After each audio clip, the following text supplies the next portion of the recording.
Le parcours de l'Alliance envers 237 nations et 5 000 tribus pour confirmer le système sans présidentiel, c'est la tournée de 74 aujourd'hui, c'est le Rwanda, Burundi, la Tanzanie et le Mozambique. Et le séminaire des ministres des revenantes et des instituteurs se déroule le 7 et le 8. Le 7 pour les prénataux et nouveau-nés et le 8 c'est adolescents et étudiants.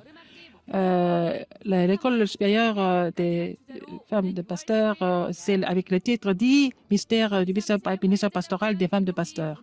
Et la formation disciples évangéliques se déroule et l'inscription finit le 25. Bonjour, ce sont les ateliers du RUTC.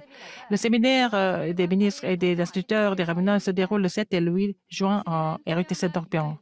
Le 7, c'est pour les prénataux nouveau-nés et les écoliers. Ça commence à 11 heures le premier message, deuxième message à 15h30. Le 8, c'est pour les adolescents et les étudiants. C'est le 8 à 11 heures le premier message, deuxième message à 15 heures. Frais d'inscription, 40 000 won et il y a le déjeuner qui est offert pour les deux formations. L'inscription jusqu'au 1er juin sur wia.kr. Et les enfants qui ne sont pas encore à l'école, c'est gratuit. Et pour les écoliers, c'est 20 000 won. Il va y avoir le livret familial pour confirmer. Et il faut que les écoliers s'inscrivent. Et le 11e album de louange des enfants, l'Alliance et le rêve, toutes les églises peuvent vraiment se réjouir de cette louange. Donc, il y a la partition, il y a aussi sa source sonore qui sont offertes. L'école supérieure des pasteurs et des épouses pasteurs avec le titre dit Mystère du ministère pastoral des femmes du pasteur. Ça se passe le 15 juin au RUTC de Dompion. Et c'est seulement en présentiel et tous les participants doivent porter le masque KF94. Le message passe lieu, c'est le 15 à 10h30 et premier et deuxième message à 13h30 et troisième, quatrième message. Et puis, 6 messages seront prêchés consécutivement. C'est sur notre site wia.kr. Il faut s'inscrire en avance. Il n'y a pas d'inscription sur place. En anglais, en japonais, en chinois, en taïwanais, en espagnol, en français, en russe. L'interprétation est aussi offerte. Et c'est pour les nouveaux étudiants, c'est 300 000 won. Pour les étudiants qui sont déjà à l'école, c'est de 250 000 won. Pour les gens qui écoutent seulement les messages, c'est 150 000 won. La formation des disciples évangéliques est le 31 mai et l'inscription finit le 25 mai. Ça commence à 10h30. Ce mois-ci, c'est la 5e rencontre de la lettre évangélique. Pourquoi n'ai-je pas d'assurance? Jusqu'au 25 mai à 18h, l'inscription continue sur wia.kr. Et le Vietnam, en Suisse et Hong Kong, dans le monde entier, de 12 pays, 1139 disciples ont participé à la formation des disciples évangéliques. Ils sont concentrés sur la parole. La retraite des femmes des pasteurs va se dérouler le 24 mai. Le ministère pastoral des femmes des pasteurs est caché et cette retraite, c'est pasteur lui qui donne 2 messages. Le premier message à 10h30, le deuxième message à 14h30. Le déjeuner est offert. Et il n'y a pas de participation en ligne. La formation des nouveaux croyants et les ministres, c'est le 14 juin. Donc, la formation commence à 10h. L'inscription jusqu'au 23 mai. Ça commence le 23 mai sur wia.kr. Le frais de participation, c'est 70 000 won. Encourez sur par votre compte virtuel et puis à c'est PayPal. Je suis venue à 15 ans à l'université pour étudier la gestion. J'étais catholique avant. Maintenant, j'ai reçu l'évangile à notre église régionale et à l'université Boucan. Et notre traitement continue et je reçois la formation à l'église Emmanuel et j'ai aussi participé à la conférence des missions mondiales et à l'université à Kansas. Il y a beaucoup de musulmans, beaucoup d'étudiants népalais et je prie pour mes amis pour qu'ils reçoivent l'évangile. Le 28, c'est la journée des remnants pour confirmer la mission que Dieu donne aux remnants. Le mois dernier, c'était le leader qui va sauver le monde avec 393. C'était le titre. Avec notre identité, il nous a donné 5 missions à faire. D'abord, il faut faire au moins une chose pour aider les autres. Second, il faut au moins lire une page de la biographie des personnalités importantes. Troisième, c'est au moins écouter les messages du quartier général. La quatrième, et faire la révision et préparer les cours pour la fondation des études. De cinquième, il faut vraiment finir la mission de chaque jour. Moi aussi, d'écouter moi un message du quartier général tous les jours. C'est une petite pratique, mais si je continue comme ça, euh, alors je vais être le leader qui va sauver le monde avec la bénédiction de 393. Et la journée des remnants de ce mois-ci, et le message de l'école du dimanche du mois de juin sera prêché. Et j'attends les messages de Dieu et je prie pour cette journée importante toute la semaine.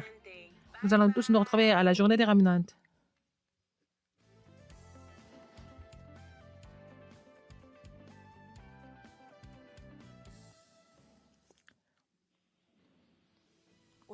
Aujourd'hui, je vous présente 4 pays, le Rwanda, le Burundi, la Tanzanie et la Mozambique. Le premier pays, c'est le Rwanda.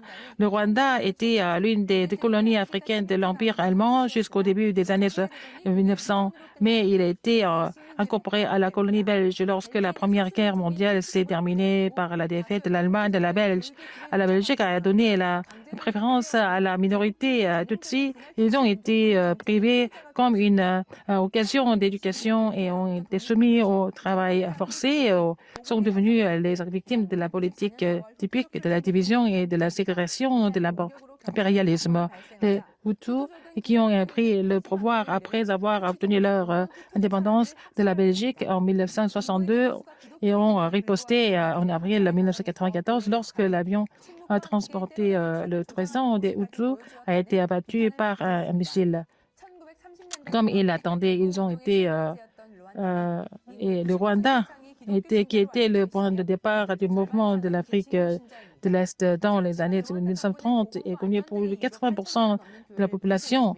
Plus de la moitié d'entre eux sont protestants, mais le gouvernement rwandais a récemment fermé plus de 8000 églises. Au Rwanda, il y a un missionnaire, Anne Jong-yan, et il y a aussi des étudiants qui viennent de RDC et de Rwanda, donc il y a 13 étudiants. Et les cours continuent. En 2019, elle a été rattachée au directeur d'une école qui voit l'espoir à travers RTS et il aide le RTS et il offre le lieu des cours. Deuxième pays est le Burundi, est connu comme l'origine du Nil et l'origine avec le Rwanda était un territoire colonial d'Afrique de l'Est. Mais après la Première Guerre mondiale, il a été séparé de la région belge et de Rwanda. Et en juillet 1960, il est devenu indépendamment des colonies belges et séparé de Rwanda de l'Est. Mais après l'indépendance, des conflits persistants entre les Tutsis et les Hutus et la guerre civile ont fait plus de 300 000 victimes. Selon les données du recensement, environ 62% sont catholiques et 21% protestants et 2% musulmans. Au début du XXe siècle, des missionnaires allemands ont prêché l'évangile et puis ils ont construit des écoles et des hôpitaux, etc. Et beaucoup sont devenus protestants. Mais encore une grande partie de la population a rapporté qu'ils suivent la foi indigène traditionnelle.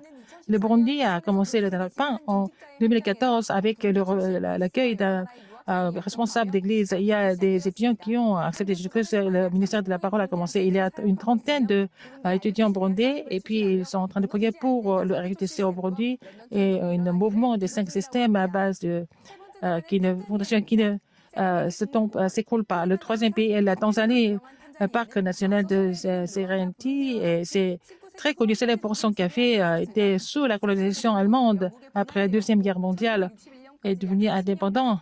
Et ils ont été colonisés par l'Angleterre pendant 40 ans et 60% des populations chrétiennes, environ la moitié d'entre eux étaient protestants et 34% croient en islam.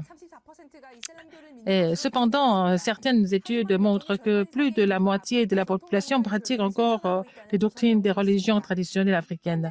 4 missionnaires travaillent en Tanzanie. Tout d'abord, le missionnaire Li Guangjin, qui travaille dans la région de Dar es Salaam, a été commissionné du quartier général en 1996. Après avoir exercé son ministère avec l'Afrique de l'Est, le FRIST, pendant 30 ans, il a organisé la première conférence des remnants en Tanzanie en 2012. Et puis 2016, il a invité pasteur du Guangzhou pour faire cette conférence évangélique. Et puis 2017, et nous avons aussi le ministère Tenzangte et aussi missionnaire Chiangzhou qui fait ça à Kilimandjaro. Il a été commissionné en 2004. Après la formation linguistique, il a été le pionnier de l'Église des missionnaires africaine grâce à des réunions avec des pasteurs locaux et des pasteurs qui continuent le ministère au sein du séminaire universitaire Remnant. Le missionnaire Joyan Myangyan a été commissionné en 2018 à Kibara. Il fait le ministère de la parole personnelle aussi, et aussi Mozambique, c'est le et avant le Xe siècle, le Mozambique a servi de tête point entre les marchands arabes, indiens, chinois et indonésiens et l'Afrique depuis 1700 et pendant 500 ans, domination coloniale portugaise. Ils sont 27% catholiques et il y a 18% de musulmans et 32% protestants. La proportion de musulmans également ont remonté récemment, alors que la population chrétienne a augmenté. Les musulmans extrémistes sont également en train de remonter et il y a eu aussi 400 000 protestants qui ont été devenus réfugiés.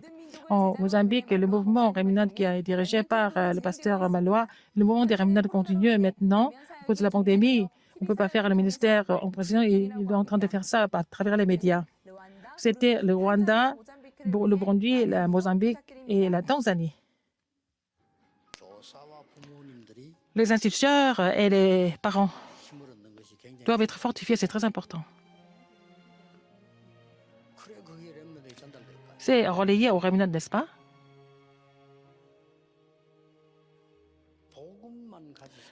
Il ne faut pas seulement avoir l'évangile, il faut établir l'évangile dans notre vie. L'évangile est complet, mais si on ne peut pas vraiment établir la vie avec l'évangile, on ne peut pas sauver le monde. Il y a un mystère énorme ici, c'est la puissance de la méditation, la sainte méditation. Vous devez vous réjouir de cette réponse d'abord. C'est tellement simple. Vous pouvez vraiment vous réjouir de cela à travers la sainte méditation. Vous connaissez cette puissance et il faut vraiment enseigner ça dès leur enfance. Ce qu'ils ont fait quand ils sont vraiment tout petits, c'est vraiment des choses importantes qui sont imprimées.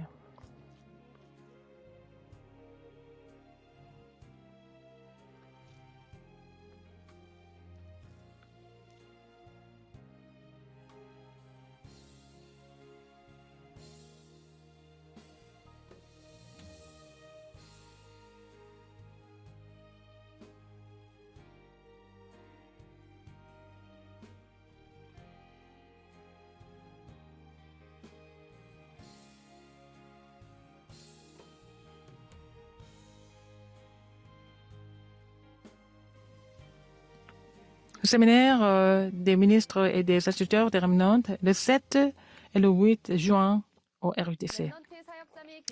Le séminaire des ministres et des instituteurs des Remnants, c'est le 7 et 8 juin. À travers la prière de 5 minutes qui nous permet de nous réjouir de la bénédiction du trône, les parents et les adultes doivent recevoir la force pour relayer ça aux Remnants. Prions pour cela. C'est la fin du journal. Merci.